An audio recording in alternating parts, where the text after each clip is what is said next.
ഇന്നത്തെ നോമ്പ് തുറ ഇതാട്ടോ, കോഴിക്കോട് വെച്ചിട്ടാണ്. ഇന്ന് 1 ലിറ്റർ വെള്ളമുണ്ട് കേട്ടോ. പിന്നെ grape juice, mango juice, pineapple, lime, ഇത് പൊരിക്കടികൾ കേട്ടോ. ഇതിപ്പോൾ എനിക്ക് ശാലു വാങ്ങി തന്നു. ഇത് ഫ്രൂട്ട്സ്. അപ്പോൾ ഇന്നത്തെ നോമ്പ് തുറ സ്പെഷ്യലാണ്.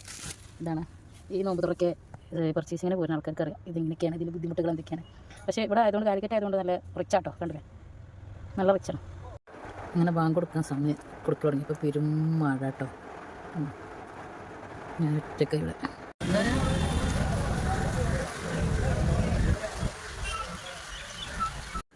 അങ്ങനെ നോമ്പ് തുറന്നിട്ട് പിന്നെ ഞാൻ പർച്ചേസിന് പോയി. 3 കടയിൽ നിന്ന് സാധനങ്ങൾ എടുത്തു. അതൊക്കെ വണ്ടിയിലാക്കി. പിന്നെ ഹോട്ടൽ തിരഞ്ഞ് നടന്ന് അതിൻ്റെ ചായക്കടയിലെത്തി. അപ്പോൾ അവിടുന്ന് ഒരു കാറ്റലോഗ് വന്നു അല്ലേ. അപ്പോൾ അതിൽ ഫുഡിൻ്റെ, അപ്പോൾ ഞാനതിങ്ങനെ ഇരുന്ന് മറിച്ച് നോക്കിയിരുന്നു. അപ്പോൾ അതിൽ മറിച്ച് നോക്കിയപ്പോൾ ഞാനതിൽ എന്ത് കണ്ടു, നെയ്ച്ചോറ്, ചട്ടിച്ചോറ്. അപ്പോൾ നെയ്ച്ചോറ് അപ്പോൾ വലിയ പ്രൈസൊന്നും അതിലില്ല. അപ്പോൾ ഞാൻ പറഞ്ഞത് എനിക്കത് മതി എന്ന് പറഞ്ഞു. കാരണം നമ്മൾ തൃശ്ശൂർ പോയപ്പോൾ ചട്ടിച്ചോറ് തിന്നപ്പോൾ എനിക്ക് ഭയങ്കര ഇഷ്ടമായി. പിന്നെ അതിൻ്റെ മുന്നേ ചട്ടിച്ചോറ് തിന്നിട്ടുണ്ട് കേട്ടോ, കുറേ കാലങ്ങൾക്ക് ശേഷം പിന്നെ തിന്നപ്പോൾ. അപ്പോൾ ഓർക്കൊക്കെ പള്ളിക്കന്ന് ബിരിയാണി കിട്ടിയിരുന്നു കേട്ടോ. എനിക്ക് മാത്രം ബിരിയാണി കിട്ടിയിട്ടില്ല. കാരണം ഒരു പള്ളിക്കൊക്കെ നോമ്പ് തുറക്കാൻ പോയപ്പോൾ കോഴിക്കോട് പള്ളിക്കൽ ബിരിയാണി കൊടുക്കുന്നുണ്ടായിരുന്നു.